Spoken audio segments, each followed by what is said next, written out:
नमस्कार. 8:30च्या बातमीपत्रात मी स्नेहा आघरकर आपलं स्वागत करते. सुरुवातीला एक नजर ठळक बातम्यांवर. तरुणांच्या उद्यमशीलतेला प्रोत्साहन देणाऱ्या स्टार्टअप इंडिया अभियानाचा पंतप्रधानांनी केला आरंभ.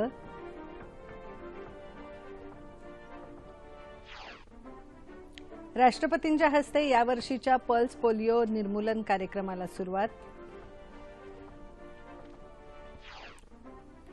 शिक्षक पात्रता परीक्षा पेपरफुटी प्रकरणाच्या चौकशीचे विनोद तावडे यांचे आदेश. दोषींवर कठोर कारवाई करणार. 13व्या मुंबई मॅरेथॉन स्पर्धेला उत्साहात सुरुवात. दीपक कुमार आणि मोनिका राऊतनं जिंकली अर्ध मॅरेथॉन. भारत ऑस्ट्रेलिया दरम्यान आज मेलबर्न इथे तिसरा एकदिवसीय क्रिकेट सामना. नाणेफेक जिंकून ऑस्ट्रेलियाचा क्षेत्ररक्षणाचा निर्णय. आणि उत्तर भारतात थंडीची लाट कायम. धुक्यामुळे रेल्वे सेवेवर परिणाम. नमस्कार. बातम्या विस्ताराने. देशातल्या तरुण वर्गाच्या सर्वांगीण विकासाकरता केंद्र सरकार वचनबद्ध आहे अशी ग्वाही पंतप्रधान नरेंद्र मोदी यांनी दिली आहे. केंद्र सरकारच्या महत्वाकांक्षी स्टार्टअप इंडिया अभियानाचा शुभारंभ काल पंतप्रधानांच्या हस्ते नवी दिल्ली इथे झाला. त्यावेळी ते बोलत होते. स्टार्टअप इंडिया हे अभियान केवळ माहिती तंत्रज्ञान क्षेत्रासाठी नसून सर्वांसाठी आहे. जनसामान्यांच्या समस्यांवर उपाय शोधणं हेही त्यामागचं एक उद्दिष्ट आहे असं पंतप्रधान म्हणाले.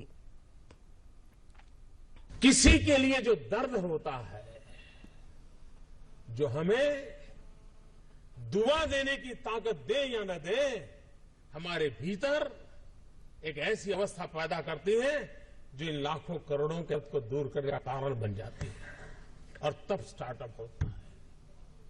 और इसलिए आपका ये स्टार्टअप का अभियान ये बैंक बैलेंस और रुपये पैसे कीर्ति उसके साथ जुड़ा हुआ नहीं है. जन सामान्य को समस्याओं से मुक्ति दिलाना, सुविधाओं को सरल करना, इस एक महत्वपूर्ण काम को करने की ताकत रखता है. नाविन्यपूर्ण कल्पना आणि सृजनशीलता देशाला प्रगतीच्या वाटेवर नेईल असा विश्वास त्यांनी व्यक्त केला. केंद्र सरकार लवकरच अटल इनोव्हेशन मिशन सुरू करणार असून स्टार्टअप योजनेअंतर्गत सुरू झालेल्या उद्योगांना पहिली 3 वर्ष कर आकारण्यात येणार नाही असं पंतप्रधानांनी सांगितलं. कमीत कमी सरकारी हस्तक्षेप आणि सर्वसमावेशक प्रशासन हेच यशाचं सूत्र असायला हवं असंही पंतप्रधान म्हणाले. कुठल्याही समस्येवर मात करण्यासाठी प्रामाणिक प्रयत्नांची गरज आहे असं त्यांनी सांगितलं. या कार्यक्रमात केंद्रीय वित्तमंत्री अरुण जेटली, उद्योगमंत्री निर्मला सीतारमण तसंच अनेक स्टार्टअप कंपन्यांचे संस्थापक आणि मुख्य कार्यकारी अधिकारी सहभागी झाले होते. या ऐतिहासिक योजनेमुळे जगात भारताची प्रतिमा नक्कीच बदलेल असा विश्वास अरुण जेटली यांनी यावेळी व्यक्त केला. स्टार्टअप इंडिया योजनेअंतर्गत व्यवसाय सुरू केलेल्या उद्योजकांनी या कार्यक्रमात आपले अनुभव कथन केले. पीडीपीच्या नेत्या मेहबूबा मुफ्ती यांनी जम्मू आणि काश्मीरमध्ये सत्ता स्थापन करण्यासंदर्भात आज पक्षाच्या वरिष्ठ नेत्यांची बैठक बोलावली असल्यामुळे गेल्या 9 दिवसांपासून राज्यात असलेली राजकीय अस्थिरता संपण्याच्या दिशेने पहिलं पाऊल पडण्याची चिन्ह दिसत आहेत. मुख्यमंत्री मुफ्ती मोहम्मद सईद यांच्या मृत्यूनंतर राज्यातल्या राजकीय स्थितीचा अंदाज घेण्यासाठी मेहबूबा मुफ्ती यांनी प्रथमच पक्षाचे वरिष्ठ नेते, आधीच्या सरकारमधील माजी मंत्र्यांची बैठक बोलावली आहे. दरम्यान राज्यातील अस्थिरतेचा लाभ घेत सत्ता स्थापण्यासाठी नॅशनल कॉन्फरन्सनं पुढाकार घेण्याचे संकेत दिले आहेत. भाजपाकडून तसा प्रस्ताव आल्यास सरकार स्थापण्यासाठी तयार असल्याचं नॅशनल कॉन्फरन्सचे नेते फारुख अब्दुल्ला यांनी म्हटलं आहे.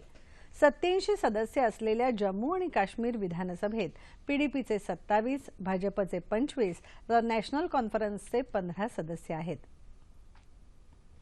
पोलिओचं भारतातून संपूर्णपणे उच्चाटन करण्यासाठी 2016च्या पल्स पोलिओ निर्मूलन कार्यक्रमाला काल राष्ट्रपती प्रणव मुखर्जी यांच्या हस्ते सुरुवात झाली. आजच्या राष्ट्रीय लसीकरण दिनाच्या पूर्वसंध्येला राष्ट्रपती भवनात झालेल्या एका कार्यक्रमात ही सुरुवात झाली. या कार्यक्रमाअंतर्गत 5 वर्षांखालील तब्बल 17,40,00,000 बालकांना पोलिओचा डोस पाजण्यात येणार आहे. जागतिक आरोग्य संघटनेने भारताला 5 वर्षांसाठी पोलिओ मुक्त घोषित केल्याची माहिती केंद्रीय आरोग्य मंत्री जे.पी. नड्डा यांनी यावेळी दिली. पिंपरी चिंचवड इथे आयोजित 89व्या अखिल भारतीय मराठी साहित्य संमेलनाचं माजी केंद्रीय कृषी मंत्री शरद पवार यांच्या हस्ते काल मोठ्या दिमाखात उद्घाटन झालं। मुख्यमंत्री देवेंद्र फडणवीस, ज्येष्ठ गीतकार गुलजार यांच्यासह साहित्य क्षेत्रातील अनेक दिग्गज यावेळी उपस्थित होते। साहित्य संमेलनाच्या उद्घाटन सोहळ्याचा हा वृत्तांत। मराठी साहित्य क्षेत्राचा मानबिंदू असणारं आणि साहित्य सारस्वतांचा उत्सव असणाऱ्या अखिल भारतीय मराठी साहित्य संमेलनाला दिमागदार सोहळ्यानं सुरुवात झाली। साहित्य संमेलन हे वैचारिक संक्रमण राखणारं व्यासपीठ असल्यानं त्याचं पावित्र्य राखणं गरजेचं असल्याचं मुख्यमंत्री देवेंद्र फडणवीस यांनी सांगितलं। भारत सहिष्णू होता आहे आणि कायम राहील असा ठाम विश्वास त्यांनी यावेळी व्यक्त केला। कृतीशून्यता संपवण्यासाठी ऊर्जा देणाऱ्या सकारात्मक साहित्य निर्मितीची गरज असल्याचंही मुख्यमंत्र्यांनी सांगितलं। हे साहित्य संमेलन साहित्य जगताच्या अनेक विषयांचा स्पर्श करणारं असल्याचं संमेलनाचे उद्घाटक राष्ट्रवादी काँग्रेसचे अध्यक्ष आणि माजी केंद्रीय कृषी मंत्री शरद पवार यांनी सांगितलं। साहित्य संमेलन हा शब्द साहित्य आणि सर्जनशील मनाचा महोत्सव असल्याचं सांगून सहजीवन, सुसंवाद आणि स्वानंद ही साहित्य निर्मितीला प्रेरणा देणारी 3 तत्व असल्याचं पवार म्हणाले। मराठी साहित्यिक आणि साहित्य हे महाराष्ट्रासाठी अभिमान बिंदू असल्याचे गौरवोद्गार त्यांनी काढले। साहित्य हे अभिजनांप्रमाणेच बहुजनांचंही असल्याचं ठाम प्रतिपादन संमेलनाध्यक्ष डॉक्टर श्रीपाद सबनीस यांनी आपल्या अध्यक्षीय भाषणात केलं। दहशतवाद हे जगापुढील मोठं आव्हान असून वैदिक धर्मातील समतावादी विचार आणि भगवान महावीर, भगवान बुद्ध आणि महात्मा गांधींचं अहिंसेचं तत्वज्ञान या आव्हानावर मात करण्यासाठी बळ देतील असं ते म्हणाले। साहित्य ही संकल्पना केवळ त्या कवितेपुरती, केवळ प्रेमापुरती किंवा चावट आविष्कारापुरती मर्यादित राहावी का? चावट ही अशा प्रकारची साहित्याची संकल्पना अभिजनापुरती केवळ मर्यादित राहावी का? या प्रश्नाची उत्तर आता गंभीरपणाने सोडवता आली पाहिजेत। साहित्य अभिजनांचं जसं आहे तसं ते बहुजनांचं सुद्धा आहे। भाषेवर इतकं दुर्मिळ प्रेम असलेलं मी पाहिलं नाही अशा भाषेत ज्येष्ठ गीतकार गुलजार यांनी मराठी भाषेला सलाम केला। आशयापासून निर्मितीपर्यंत संपन्न असलेल्या मराठी भाषा नव्या दिशा या संदर्भ ग्रंथाचं मान्यवरांच्या हस्ते प्रकाशन करण्यात आलं। स्वागताध्यक्ष पी.डी. पाटील, मावळते अध्यक्ष डॉक्टर सदानंद मोरे, बिहारचे माजी राज्यपाल डी.वाय. पाटील, पुण्याचे पालकमंत्री गिरीश बापट, ज्येष्ठ शास्त्रज्ञ रघुनाथ माशेलकर यांच्यासह अनेक मान्यवर आणि साहित्यप्रेमी यावेळी व्यासपीठावर उपस्थित होते।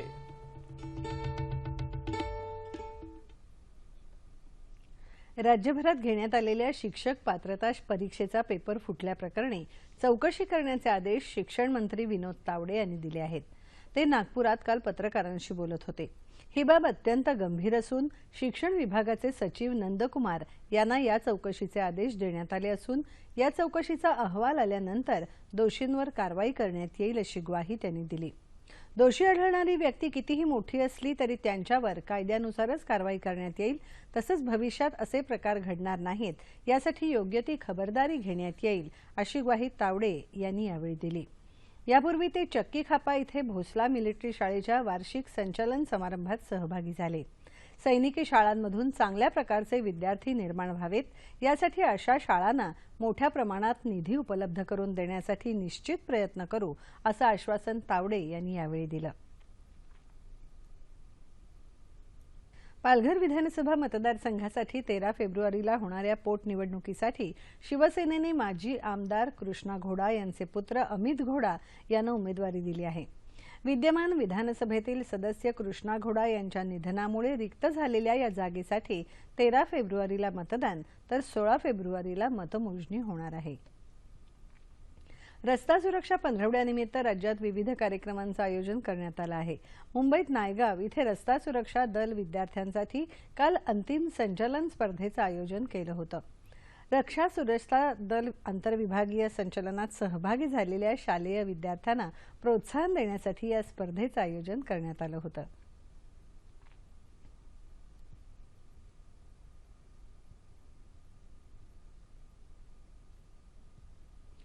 पंतप्रधान नरेंद्र मोदी यांच्या स्वच्छ भारत अभियानाअंतर्गत ठिकठिकाणी स्वच्छ रेल्वे उपक्रम राबवला जात आहे।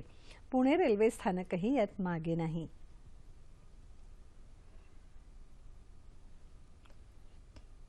पुणे रेल्वे स्थानकावर दररोज लाखो प्रवासी ये-जा करतात, त्यामुळे स्थानकाची साफसफाई राखणं गरजेचं आहे. रेल्वे प्रशासन आणि अपटेक इंडिया संयुक्तपणे 150 कर्मचाऱ्यांच्या मदतीनं रेल्वे स्थानकावर 24 तास साफसफाई करतात. Road scrubber, auto scrubber, jet machine, vacuum cleaner machine अशा विविध आधुनिक यंत्रांच्या मदतीनं हे रेल्वे स्थानक स्वच्छ केलं जातं. अगदी प्रत्येक ट्रेन स्टेशनमधनं निघाली की त्याच्या मागे पूर्णपणे ट्रॅकचा पूर्ण कचरा उचलला जातो, ड्रेनची साफसफाई पूर्ण होते आणि ट्रॅक पूर्णपणे वॉश केला जातो. तर हेच आमचं मेन अचिव्हमेंट आहे की स्टेशनवरती कुठल्याही प्रकारची दुर्गंधी, कुठल्याही प्रकारचा केर कचरा आम्ही एकदम लगेचच आम्ही उचलून साफसफाई करण्याचा प्रयत्न करतो. रेल्वे स्थानकातल्या स्वच्छतेबाबत इथं येणारे प्रवासी आनंद व्यक्त करत आहेत. इथली साफसफाई हैराण झालं. पहिल्यापेक्षा अगदी स्वच्छ आणि सुंदर स्टेशन झालेलं आहे. पहिली सगळीकडे दुर्गंधी पसरलेली होती, आता स्वच्छ एकदम भारी वाटते. तर इथे जे वर्कर हे सगळे लोक काम करतात, त्यांचं काम तुम्हाला 24 तास इथे बघायला मिळतं. जेट क्लिनिंग असू दे, प्लॅटफॉर्मचं क्लिनिंग असू दे. म्हणजे मी चकित अशा वेळेला झाले की गाडी जातीये आणि गाडीच्या मागोमाग ट्रॅकचं क्लिनिंग होतंय. हे मला असं वाटतं इंडियन रेल्वेवरती फार कमी स्टेशनवर होत असेल आणि त्याच्यातलं पुणे एक हे स्टेशन आहे.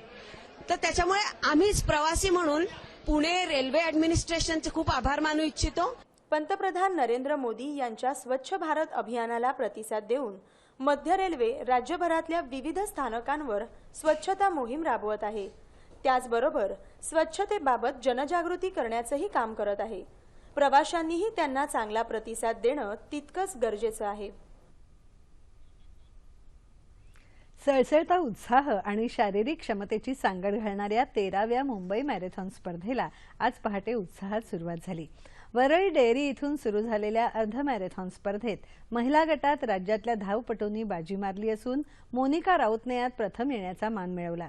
मनीषा साळुंखे दुसऱ्या क्रमांकावर तर मोनिका आथरे तिसऱ्या क्रमांकावर राहिली. पुरुष गटात दीपक बापूकुमार अर्ध मॅरेथॉनचा विजेता ठरला. त्याने 1 तास 6 मिनिटं आणि 1 सेकंदात ही शर्यत पूर्ण केली. छत्रपती शिवाजी टर्मिनस इथून सुरू झालेल्या पूर्ण मॅरेथॉन स्पर्धेत धावपटू उत्साहात धावत आहेत. अनेक मान्यवर आणि चित्रपटसृष्टीतले अनेक कलावंत या स्पर्धेत सहभागी झाले आहेत. स्पर्धेच्या मार्गावर पाणी तसंच आरोग्य सुविधांचे तात्पुरते स्टॉल्स उभारण्यात आले आहेत. तसंच काही वाहतूक मार्गातही बदल करण्यात आले आहेत. या स्पर्धेत देशविदेशातले 40,000हून अधिक स्पर्धक सहभागी झाले आहेत. युद्धात अपंगत्व आलेले 13 निवृत्त सैनिकही या मॅरेथॉन स्पर्धेत सहभागी झाले आहेत. वॉर अपंगांसाठी होणाऱ्या या विशेष मॅरेथॉन स्पर्धेमध्ये पुण्यातल्या पॅराप्लेगिक रिहॅबिलिटेशन सेंटर ऑफ कमांड हॉस्पिटलमधले सेवेत असलेले तसंच सेवेतून निवृत्त झालेले 10 अपंग अधिकाऱ्यांनीही सहभाग घेतला आहे. क्रिकेट. भारत आणि ऑस्ट्रेलिया दरम्यानचा तिसरा एकदिवसीय क्रिकेट सामना आज मेलबर्न इथे होत आहे. नाणेफेक जिंकून ऑस्ट्रेलियानं क्षेत्ररक्षणाचा निर्णय घेतला आहे. 5 सामन्यांच्या मालिकेत भारत आधीच 0-2 पिछाडीवर आहे. आजचा सामना जिंकल्यास मालिकेतील भारताच्या आशा कायम राहणार आहेत. त्यासाठी भारतीय संघात 2 बदल करण्यात आले असून गुरकीरत सिंग मान आणि ऋषी धवन यांना संघात स्थान देण्यात आलं आहे.